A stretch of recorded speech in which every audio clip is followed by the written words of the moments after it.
Videos देखे हैं जो वायरल हुए हैं, जो सोशल मीडिया पे इमर्ज हुए हैं, विच आर वेरी डिसहार्टनिंग। आपका social stature is so much loved by everyone, और फिर एक तरफ हम देखते हैं कि कहाँ दिल्ली की स्ट्रीट्स पे आप इतनी बुरी तरह से आप हताश हैं, परेशान हैं। क्या हुआ एग्जैक्टली अर्चना? मैं पहले तो ये बताना चाहती हूँ कि ये कॉन्फ्रेंस कराने का मेरा सिर्फ मकसद यही है कि जो लोगों के जहन में जो अलग अलग सवाल चल रहे हैं और लोग देख रहे हैं, और मतलब ये सब चीज़ें जो सडनली मेरे साथ हो चुकी है उसके बारे में मैं आपको बता सकूँ। तो क्या था कि मैं गई हुई थी आगरा अपने गार्नियर शूट के लिए। तो मैंने सोचा चलो दिल्ली भी रुकती हूँ, तो मैं दिल्ली रुकी।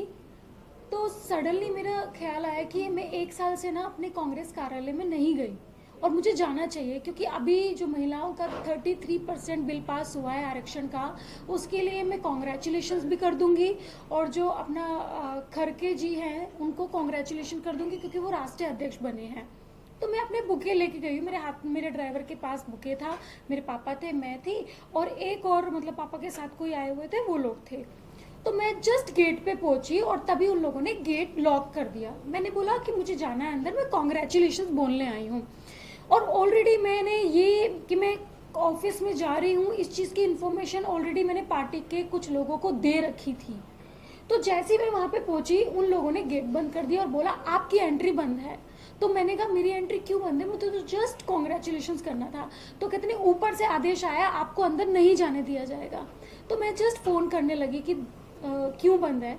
सडनली वहाँ से कुछ औरतें यानी कांग्रेस कमेटी की औरतें आई हुई थी, मैं उनको जानती हूँ, मैं नाम नहीं लेना चाहती, बहुत सारी औरतें आई। एक तरीका होता है, आप मुझे बोलो कि अर्चना जी आप नहीं अंदर जा सकती, अभी आपकी एंट्री मना है, मैं सीधा वहां से निकल जाती। मेरे साथ चढ़ने लग गई। मतलब मैंने लाइफ में कभी नहीं सोचा था ये सब चीजें होंगी। मतलब आप मुझे बोलने का मौका ही नहीं दे रहे हो, आप खुद चढ़ रहे हो, पता नहीं क्या क्या चीजें बोल रहे हो। और मैं जा रही हूँ, मैं गाड़ी में बैठ रही हूँ, गाड़ी का दरवाजा बंद कर दिया जाता है, मुझे बैठने नहीं दिया जाता है, मुझे रोड पे आप इधर से उधर कर दिया जाता है। और मुझे पता है थोड़ा सा डिसअपॉइंटेड है कि जो जनता थी वहाँ पे जो जा रहे थे, मैंने आपको पता है मैंने अपनी जान बचाने के लिए मैंने उन लोगों से भीख मांगी कि प्लीज़ गाड़ी खोल दीजिए, मुझे एक बार मेरी जान बचा लीजिए, मेरे पापा की जान बचा दीजिए। वो लोग चारों तरफ से घेर के रखे हुए थे। और अब जैसे कि वीडियो में देखा, ये तो कुछ भी नहीं है। मतलब ये वीडियो तो सच में कुछ भी नहीं है। जो हमारे साथ जो रियलिटी में हुआ है ना वो अलग है। एक होटल में मैं जा रही थी, जो सामने, वहाँ पे उन लोगों ने दरवाज़ा बंद कर दिया, किसी ने गाड़ी नहीं खोली। मैं किस तरह से उन लोगों ने जानलेवा हमला किया गया। तो मतलब मुझे एक तरह से लगता है कि यार क्या है ये, क्यों ऐसा। और मुझे ये भी पता है कि इस चीज़ के पीछे कौन है, कौन क्यों कर रहा है। मतलब मुझे समझ में नहीं आता। तो मुझे कभी कभी ना होता है कि ये मतलब मेरे पापा डायबिटीज़ के पेशेंट हैं, उनको लात मारी गई सरे आम। मतलब आप सोच रहे हो रोड पे मेरे बाल नोचे गए, मुझे धक्का मारा गया, मतलब पता नहीं। और ऊपर से एक बंदा मेरे कान में आके कहता है आप यहाँ से निकल जाइए वरना और भी पब्लिक आ रही है और पब्लिक में कुछ भी हो सकता है।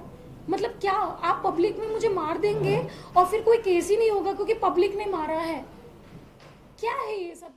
के साथ फरवरी में जो इंसिडेंट हुआ था संदीप को लेकर, जी, आपसे आपको प्रियंका गांधी से वो मिलने नहीं दिए थे और उस वक्त भी आपने एफआईआर फाइल करने की कोशिश की थी कास्टिज्म के एज पर, लेकिन वो हुआ था राइट आप एफआईआर, बट तभी एक्शन क्यों नहीं लिया गया था? एक्चुअली वो एफआईआर मेरे पापा ने की थी क्योंकि सीरियसली मेरे पास टाइम नहीं था, क्योंकि मैं केप टाउन में अपना शो के लिए गई थी, मेरे पास टाइम नहीं था कि मैं उस डेट पे जा सकूं। तो वो मेरे पापा ने की थी क्योंकि मैं ना इन सब चीज़ों से ना मैं दूर रहना चाहती हूँ।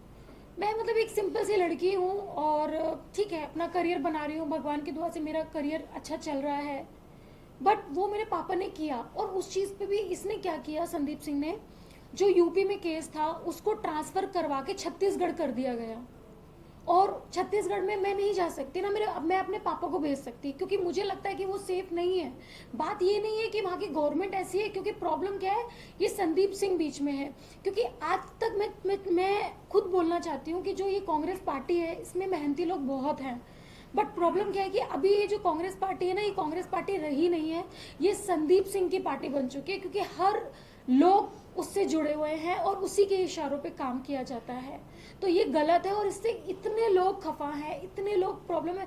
मैं बस एक निवेदन यही करना चाहती हूँ प्रियंका गांधी जी से, राहुल गांधी जी से और हमारे राष्ट्रीय अध्यक्ष जी जो है उनसे मैं ये करना चाहती हूँ कि एक बार, क्योंकि आप लोग मेहनत करते हो, मैंने देखा राहुल गांधी जी की मेहनत, वो कितना मेहनत करते हैं, आप लोग इतनी मेहनत करते हो, बट ऐसे लोग आपको नीचे गिरा देते हैं, आपकी पार्टी को नीचे गिरा देते हैं।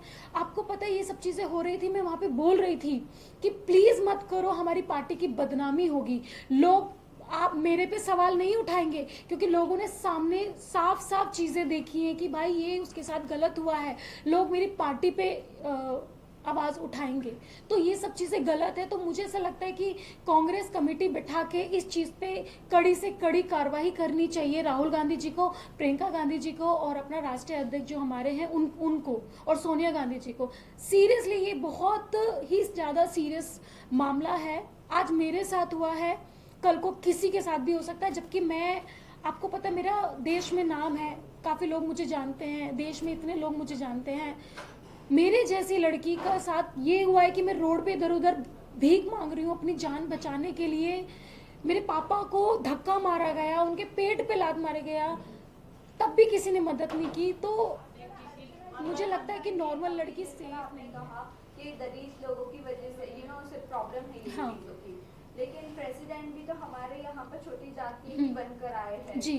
तभी उसे आपने ये चीज का एक्शन क्यों नहीं लिया और ये चीज का कंप्लेंट क्यों नहीं फाइल करती हो कि मैंने वापस से किया है। वही चीज शुरू हो रही है, छोटी जात और बड़ी जात मैंने को किया लेकर। है। जो मेरी पहली वाली जो FIR है मेरे जो पापा ने करवाई है वो इसी चीज पे है, क्योंकि उसने मुझे 2 कौड़ी की बोला था और नीच जात की बोला था, तो जिसकी वजह से मैंने उस पे कंप्लेंट कराई है। बट उस टाइम पे मेरे पास कुछ सबूत नहीं थे, क्योंकि सरकार सबूत मांगती है, पुलिस सबूत मांगती है, क्योंकि उस टाइम पे ये लोग CCTV फुटेज नहीं दे रहे थे, तो मेरे हाथ में कुछ भी नहीं था।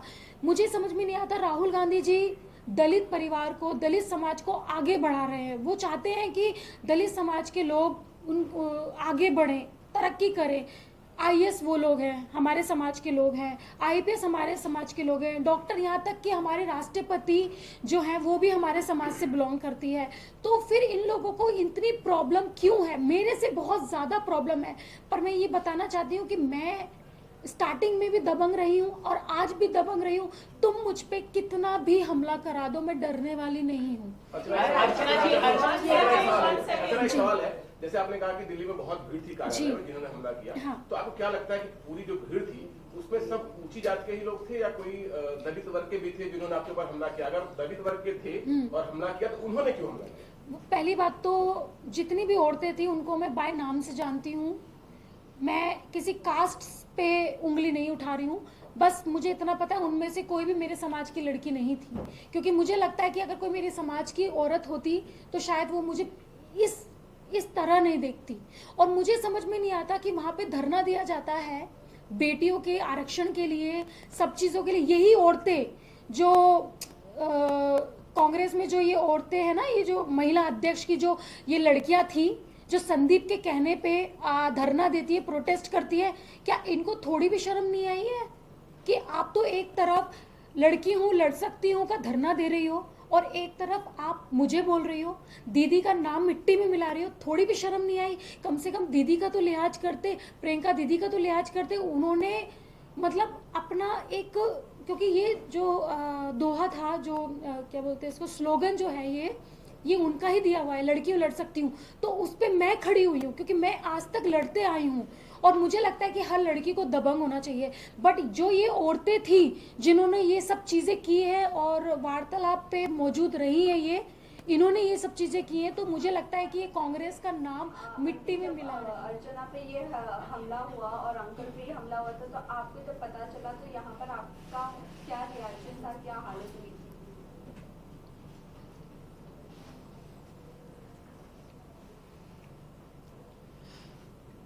मेरे को जैसे पता चला मैं तो घर में बहुत परेशान हो गई थी कि वो अभी मैं इतना जानती नहीं हूँ इसके बारे में, राजनीति में मैं इसे मना करती हूँ। मेरी अकेली बच्ची है, तो जैसे हर माँ के बच्चा रहता ना, तो बस मुझे इसी का डर रहता, कहीं रात से 12 बजे से देर हो जाती, फ़ोन करके पूछती हूँ, थोड़ा देर में पूछती हूँ, बस यही डर रहता है मेरे को। तो अर्चना, अभी मतलब आपका फादर का तबीयत कैसी है? मेरे पापा को थोड़ी चोट आई है, ज़्यादा नहीं, बट मेरे ड्राइवर का सर फूटा गया है, उसका पट्टी वगैरह कराई है।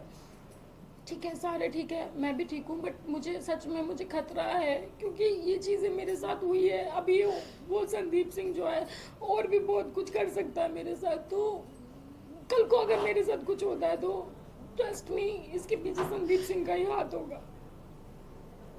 Thank you everyone. Thank you. Thank you.